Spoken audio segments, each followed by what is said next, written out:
Et en fait, quand tu enseignes un arraché, donc un snatch, ou voilà, n'importe quel mouvement d'haltérophilie, tout est bien précis, tu enseignes les choses dans un certain ordre, pour une raison bien particulière. Donc pourquoi cette rigueur qui est vraiment fondamentale dans l'apprentissage de l'haltérophilie, on la transpose pas au reste. Ça paraît bête à dire, mais dans le reste des process qu'on met en place, il faudra avoir la même rigueur.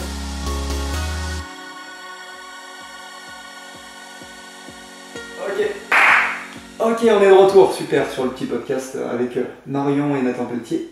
Marion, du coup, danseuse, Nathan, CrossFit l'engrenage, c'est le résumé très court, hein, mais il y a beaucoup plus derrière ces personnes que ça. De toute façon, vous regarderez la première vidéo pour le savoir, c'est plus simple. Nous, on va repartir là sur l'idée de parler un peu du présent, ce que vous faites actuellement. Parce qu'au final, on n'en a pas tant parlé que ça non plus. Moi, ce qui m'importe, ce serait de parler un petit peu des cours de danse que tu donnes, du coup, si je ne me trompe pas, plus tout ce que tu fais à côté, et puis de CrossFit l'engrenage, sur lequel vous bossez conjointement, qui bossent peut-être parfois plus, peut-être moins, je ne sais pas du tout. Du coup, dites-nous en plus, qui veut commencer? T'attaques sur la danse? Oui, pourquoi pas. Allez, on est parti pour danser. Du coup, j'exerce dans un studio de danse qui est à Rumilly, donc qui est à un quart d'heure, 20 minutes d'Annecy. Je suis donc professeure de danse, j'ai un peu tous les âges. Ça va de 4 ans à... Il n'y a pas d'âge. Très bien. Vraiment. Que dire de plus? Les disciplines peut-être? Oui, si tu veux. Parce que toutes les danses ne sont pas les mêmes. Non, je suis spécialisée dans le street dance, donc qui est une danse solo. Ok. Je me suis un peu formée par moi-même. Yes. Ça a toujours été ma passion depuis toute petite. Et surtout, une de mes grosses passions, c'est de créer. J'ai besoin de créer. J'ai un esprit hyper créatif et j'ai besoin de chorégraphie. Donc, ce qui me plaît d'une chose, c'est de créer ma chorégraphie et de l'apprendre aux autres et de voir les autres progresser. Parce que pour moi, en fait, danser, c'est pas que répéter des mouvements, mais c'est aussi interpréter. Et tu peux interpréter une même musique avec de la colère, de la tristesse ou alors de la joie. En fait, chacun a sa propre interprétation. Et ce qui m'importe, c'est vraiment pas de briefer les gens en disant là sur cette chanson il faut que tu sois triste. C'est de leur dire voilà ce que raconte la chanson, tu l'interprètes comme tu veux, mais je veux voir quelque chose sortir. Okay. Et mon coaching il se fait là-dessus. C'est plus j'ai toute une discipline, on va dire, qui s'appelle l'urban lyrics, où en fait tu viens mimer un peu les paroles de la chanson, mais avec ta propre interprétation. Okay. Et ce qui m'importe, c'est de sortir l'émotion chez la personne. Alors des fois, tu te la prends en pleine face. J'imagine que des fois, ça doit être difficile. Surtout dans les regards. Mais je trouve ça important, en fait. Moi, j'ai eu, suite à la maladie de Nathan, ça a été une grosse partie de ma thérapie. Et en fait, d'évacuer des émotions par la danse, ça m'a clairement fait du bien mentalement. Et je me dis... C'est là que tu t'y es beaucoup remis aussi. Et je me dis que je peux aider aussi les personnes là-dedans, quoi. Ouais, ça me surprend pas parce que là tu as utilisé le terme thérapie qui me plaît beaucoup. Au final, c'est de l'art-thérapie, hein, c'est ce qu'on appelle comme ça. Alors, il y a l'art-thérapie par le dessin, par la poésie, du coup l'écriture, mais aussi par la danse, par les activités, il y en a des tonnes. Là, on a l'avantage à travers la danse, et donc du coup, c'est quelque chose que j'aime énormément. Même si je suis pas danseur, j'ai dansé pendant un petit moment aussi, alors beaucoup moins. On est tous danseurs. Mais on est tous danseurs. Sous sa douche, dans sa voiture. Ça, en soirée avec un verre d'alcool aussi pour certains. Mais ouais, on est tous danseurs, on est d'accord. Et du coup, c'est vrai que la danse a cet avantage d'être aussi bien de l'expression d'émotions, comme tu l'as dit, que ce soit corporel ou même simplement avec le visage quand tu danses. Mais ça a aussi l'avantage d'être une activité physique, donc de permettre de dépenser, de permettre de bouger, du coup, le corps un peu dans tous les plans de l'espace. Donc ça, c'est excellent pour la conscience corporelle. Et la coordination. Et la coordination, du coup, la danse a énormément d'avantages et ça me plaît d'échanger avec toi là-dessus. Et du coup après avec toi aussi, mais sur cette activité que je prône énormément au niveau de la santé pour les gens. J'aime beaucoup tout ce qui est les sports extérieurs, et ça je pense que toi tu me rejoindras toi aussi au final là-dessus. Tout ce qui est lié à l'océan, parce que je pense que l'océan a énormément de bénéfices à la santé, la montagne aussi, et la danse. La danse fait partie de ces sports que je conseille à beaucoup de gens. quand ça va pas forcément et qu'on a besoin de se ressourcer. Alors déjà chez soi, devant un miroir, se lâcher et puis laisser parler le corps. Ça c'est vraiment au final un truc, et que tu fasses ça, moi je trouve ça fantastique. Et du coup, qu'est-ce qui t'a amené à passer de ce côté professeur plutôt que danseuse? C'est vraiment ces moments un peu difficiles ou ça a été avant? J'ai toujours dansé pour moi. Ouais. Je mets une musique, je suis obligée de battre un rythme, d'imaginer une chorégraphie dans ma tête. Enfin, Ouais. J'entends une parole. Très souvent, ça m'arrive quand je conduis d'ailleurs. C'est dangereux du coup. C'est ce que j'allais dire, c'est sur le volant ou tu lâches tout? En fait, j'écoute beaucoup de musique quand je conduis. Ouais. Et je les écoute à répétition pour essayer de les intégrer et d'entendre la moindre petite subtilité. C'est très fort aussi. Et très fort. Et du coup, en fait, j'essaye de placer des mouvements sur les petites subtilités que j'entends, et je le fais dans ma tête. Et le soir, quand j'arrive au studio, je remets la musique et en fait, ça sort tout seul. Tu Donc, vois bien. Ouais, petit coup de volant, C'est ça, tu vois, c'est... du coup, je me suis perdue, tiens. Ouais. Du coup, tu replaces tout le soir quand tu arrives au studio. Voilà, non, oui, voilà, c'est. Non, mais c'était par rapport à ta question de base. Qui était? Qui était pourquoi. Enfin, qu'est-ce qui t'a fait passer de danseur à professeur? En fait, c'est plutôt le contraire. Bien, ok. J'ai d'abord été danseuse avant d'être professeur. Et c'est en fait en travaillant sur moi que j'ai beaucoup appris et que je me suis dit, mais c'est en fait la sensation quand tu danses, elle est juste incroyable, et il faut que je partage ça. Et ça a été plutôt le raisonnement inverse. Super. Du coup, on revient dans l'idée de partage. Oui. Et ça me plaît bien. Ça me plaît bien. Et toi, tu danses, Nathan, ou pas du tout? Pas du tout, on va dire. Non, je vais pas mentir. C'est elle qui te fait danser, Tu c'est vois, ça? il y a la caméra, je pourrais mitonner un truc, mais on va dire que pas du tout. Pas du tout. C'est moche. Et quand elle te fait chier, t'allumes de la musique ou genre, parce que Non, vu qu'elle mais- dit qu'elle réfléchit tout de suite au rythme, ça Si, peut la faire changer si, complètement. je vais danser pour... En fait, À la Nathan, maison. il assume pas encore de danser. Ouais, je le sais. Et du coup, il fait le pitre. Moins Bah, qu'avant, il danse mais, pour faire rire. Donc, effectivement, ça marche. Je fais beaucoup de Il y a choses rien pour pour faire en fait, rire, mais... Il se prend pas au sérieux. Et il y a un truc que je lui répète très souvent, c'est que Nathan, il est ingénieur de formation. Ouais, c'est beau. Tout est mathématique en fait. Ah ouais, je vois l'idée. Ouais, je sais Trop pas si structuré. Je sais pas si c'est dû à ça, Et si en c'est fait, dû à la quand tu- formation, mais oui, je veux qu'on me dise, ok, tu mets ton pied là, la hanche, elle va de ce Mais côté-là. quand tu lui dis- Un ingénieur pur. Quand Je tu suis lui dis désolé, tu hein, dégages je pied critique. droit, il va te dire à combien de centimètres du pied gauche. Et Ok. en fait, Non, mais ouais, c'est j'ai vrai. Ah, j'ai mais je vois besoin. l'idée. En fait, je lui ai déjà dit plein de fois, mais c'est réfléchis pas, juste fais-le. Ça dépend de ta jambe, ça dépend de ton énergie sur le coup, ça dépend de Exactement. tellement de choses. Ouais, Et puis puis ça tu- dépend d'un jour à l'autre de ton humeur en fait. Ouais. C'est-à-dire qu'un jour tu vas danser vraiment en puissance, l'autre jour, en étant sur le même rythme, tu vas essayer d'être un peu plus fluide. Enfin, Ouais. ça dépend. Comme tu le disais, c'est des énergies. C'est exactement Donc, ça. Ouais, mais tu vois, je trouve que c'est, sans être opposé, mais c'est relativement loin de ce qu'on peut faire dans un de nos sports qu'est l'haltérophilie, où là on est dans la précision, là il y a vraiment un instant où tu dois donner tel mouvement, telle impulsion, et ouais, moi j'aime beaucoup ce côté-là. Ouais. Mais je suis d'accord, c'est pas de la danse du coup. Moi quand je danse, je copie quelque chose, j'essaie Il de mimer. répète Ouais, machinalement. c'est pas de la danse. Il a la chorégraphie en Je vois mémoire, ce que tu veux dire. mais il le fait. C'est mécanique. Voilà, Et c'est exactement. pas Voilà, fluide, pour- c'est pas détendu. La seule fois où j'ai fait une vraie danse, entre guillemets, si on peut appeler ça une vraie danse, on va dire que c'était au mariage. C'est ce que j'allais te dire au mariage. Et là, pour le coup, moi, c'était une choré, quoi. C'était vraiment... moi, je pensais... tout le long. ouais, tout le monde. Ouais, j'étais mais je dans- vois l'idée parce que quand on danse plus aussi, moi, enfin, aujourd'hui, je sais que je me remets de temps en temps à danser, et dès lors qu'on doit apprendre une choré, ça devient trop mathématique à mon goût. Je trouve que j'arrive plus à mettre la même expression que Mhm. si c'est juste Bah, laisse les paroles. Alors, passer quand à tu la apprends une fois. choré, tu as un travail de mémoire, comme quand tu apprends un poème en fait. C'est ça. Donc, du coup, tu as toute une partie où tu vas devoir intégrer chaque mouvement Ouais. et puis le répéter plusieurs fois pour que ton corps commence à le faire sans que tu aies à réfléchir. Ouais. Mais du coup, il y a toute une partie où forcément tu travailles moins sur l'émotion parce que tu dois apprendre à ton corps à faire la chorégraphie, quoi. Mais une fois que tu as intégré la chorégraphie et que tu la connais par cœur, c'est là en fait que ça devient intéressant. Parce que c'est là où tu arrives à te lâcher et à lâcher prise, quoi. Et à balancer l'émotion que tu as envie de balancer. Lâcher prise, ça c'est un terme qui me plaît beaucoup. D'accord.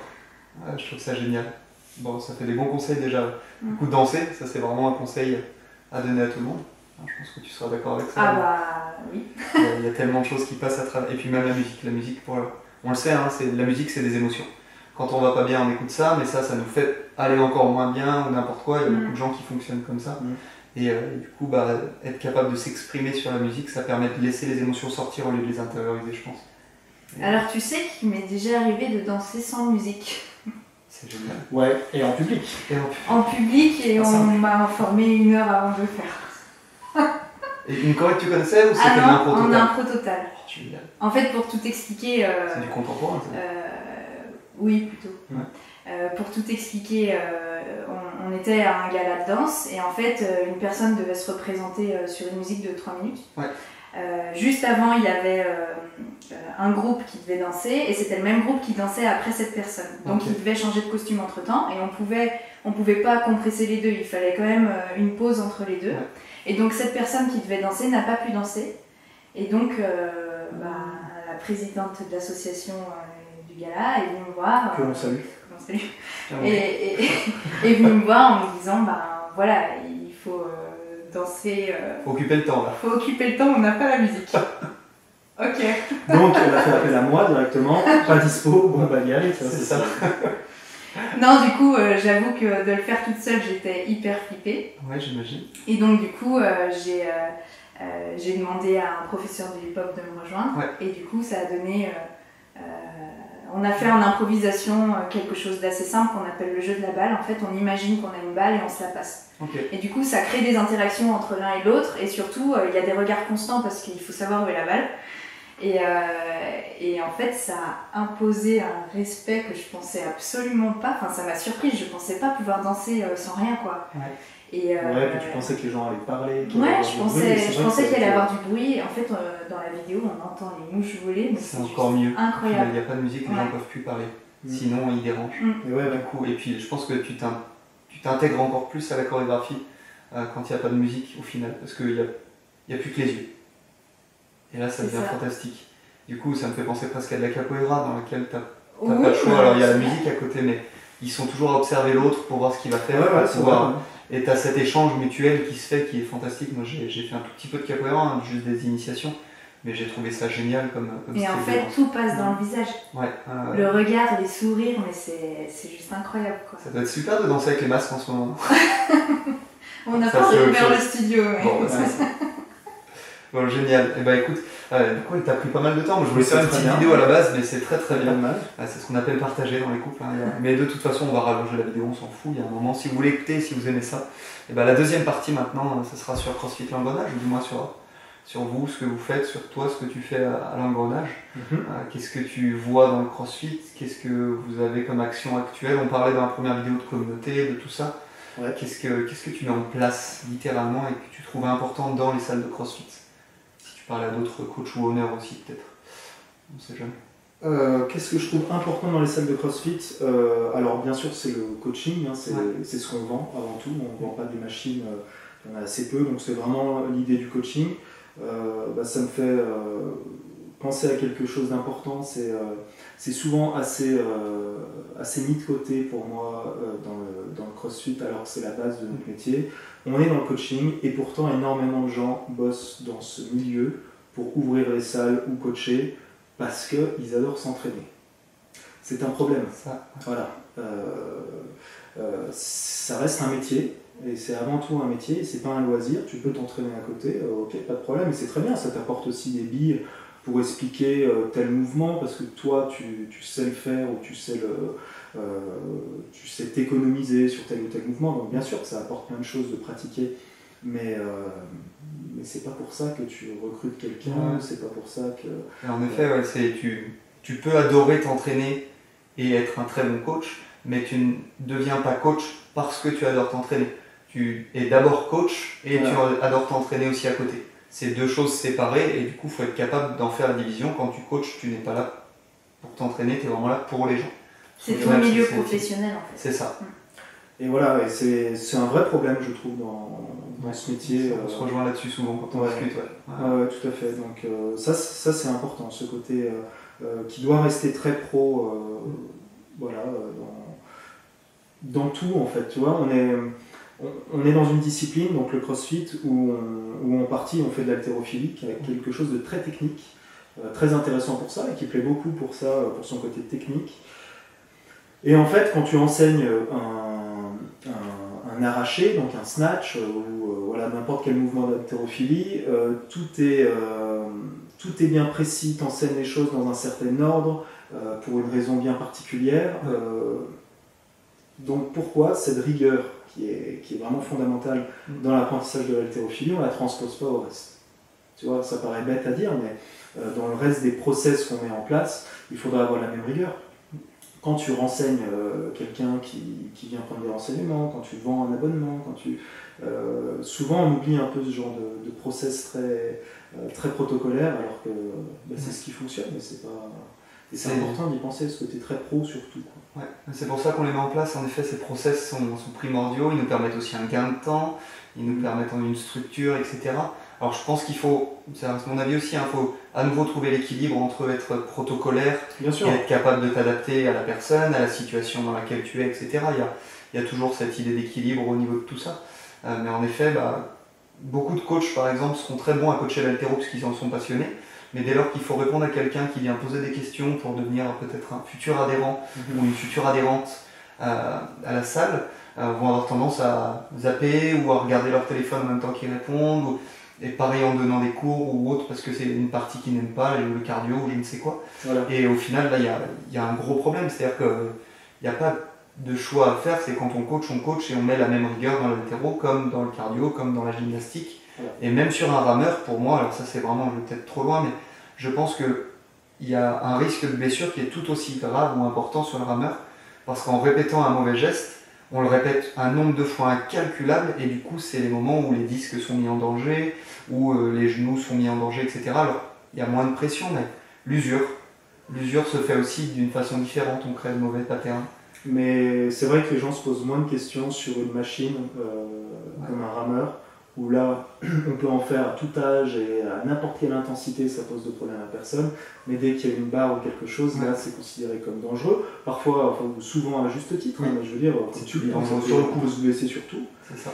Et oui, au début, c'est entre guillemets plus facile de coacher des mouvements comme l'haltérophilie parce que tu as plein de choses à dire. C'est beaucoup plus dur de coacher un burpees ou un air squat, parce que bon, tu as vite fait le tour de la question, a priori, mais pourtant... Oui, il faut avoir une rigueur dans tout ce qu'on fait. Ouais, je trouve ça génial. Et ça vaut dans le crossfit, mais dans tout. C'est pas forcément spécifique à notre discipline. Mais ce côté de mélanger le sport, enfin le loisir et l'activité professionnelle est quand même relativement propre au crossfit à mon sens. Ouais. Et du coup, CrossFit L'Engrenage, là, si on devait faire entre guillemets un petit peu plus court, si tu y arrives, quelles sont les actions que vous mettez en place par rapport à votre communauté, dans votre coaching, peut-être au niveau des réunions d'équipe ou des projets? Alors, le projet, on en parlera plus tard, mais voilà, qu'est-ce que vous faites au présent dont tu es satisfait, on va dire, ou dont vous êtes satisfait, parce que tu bosses aussi un petit peu sur l'engrenage, et que tu penses primordial dans les salles de CrossFit, que peut-être tu ne vois pas plus loin, dans d'autres salles ou très peu? Vaste question. Vaste question. J'en parlais dans le podcast précédent.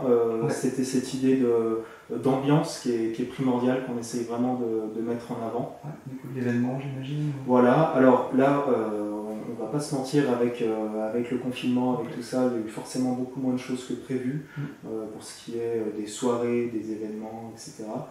Donc ça, en ce moment, il n'y en a pas des masses, certes.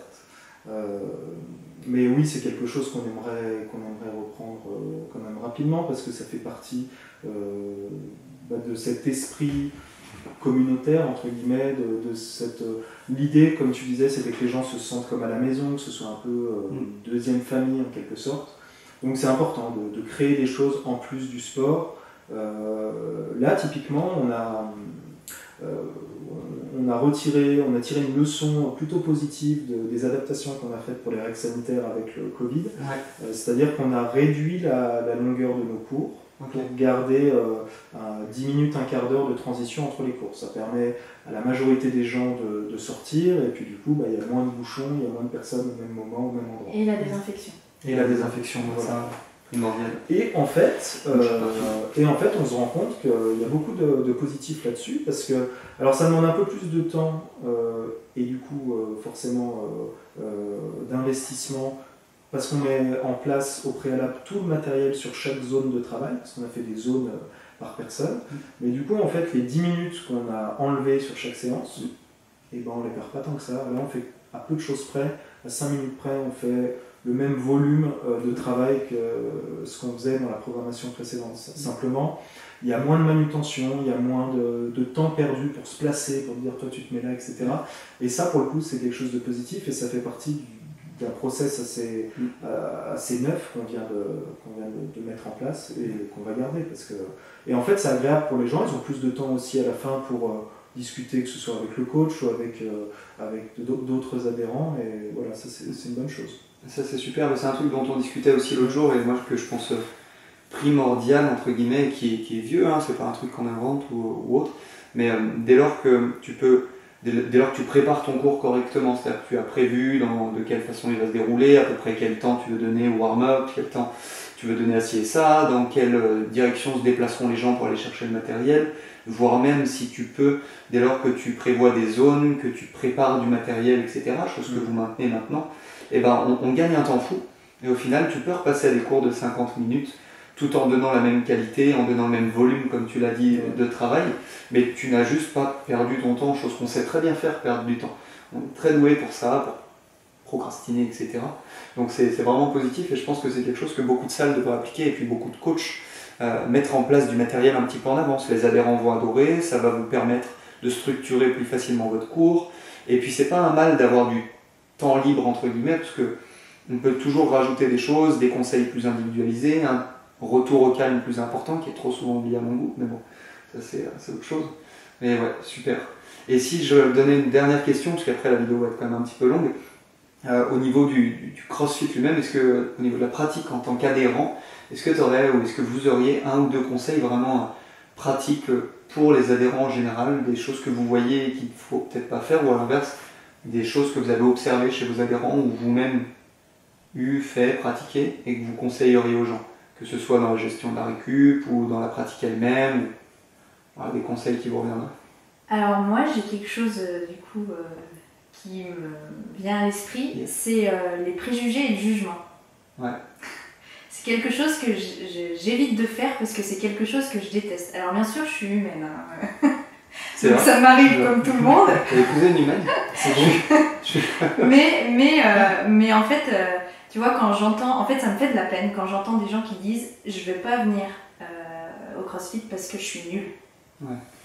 En fait ça, j'ai du mal à l'entendre parce que ouais, tu te prives de quelque chose, en fait, peut-être que ça te plairait.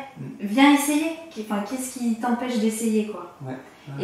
Et en fait, les gens ont peur du jugement. Et nous, c'est quelque chose que du coup, on essaye d'avoir à la salle, c'est de considérer tout le monde, qu'il soit compétiteur ou débutant.